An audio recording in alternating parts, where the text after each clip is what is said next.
Тоң районун Кажы Саз айылына чагылган түшүп, натыйжада 250 баш кой өлгөн. Бул тууралуу өзгөчө кырдаалдар министрлигинен билдиришти. Маалыматка ылайык, жаратылыш кырсыгы 7 июль күнү саат 17:00 чамасында Жазы Кечүү жайлоосунда болгон.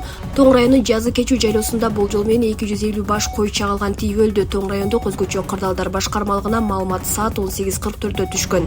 Жеринде тактоо иштерин жүргүзүүгө жарандык коргонуу комиссиясы жана райондук өзгөчө кырдаалдар башкармалыгынын кызматкерлери саат 19:00 жөнөп кетишкен деп жазылат маалыматта. Аксыдагы Кирбен шаардык кеңешиндеги Ата журт Кыргызстан фракциясынын депутаты кармалды. Массалык башаламандыктарды уюштурууга жана бийликти күч менен басып алууга чакырык жасоого шектелип, Ата журт Кыргызстан фракциясынын депутаты кармалды. Бул тууралуу Улуттук коопсуздук мамлекеттик комитети 8 июлда кабарлады. Кылмыш жаза кодексинин 278-беренесинин 1-бөлүгү массалык башаламандык менен козголгон.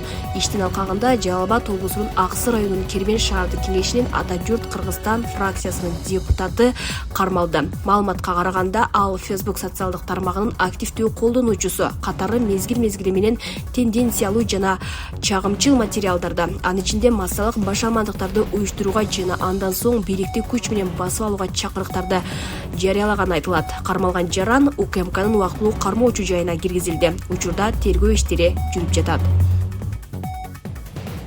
Эмгек министрлиги ата-энесинин камкордуксуз калган 10 айлыктан 2 жашка чейинки 4 баланы Москвадан алып келди. Бул тууралуу ведомствонун басма сөз кызматы билдирди.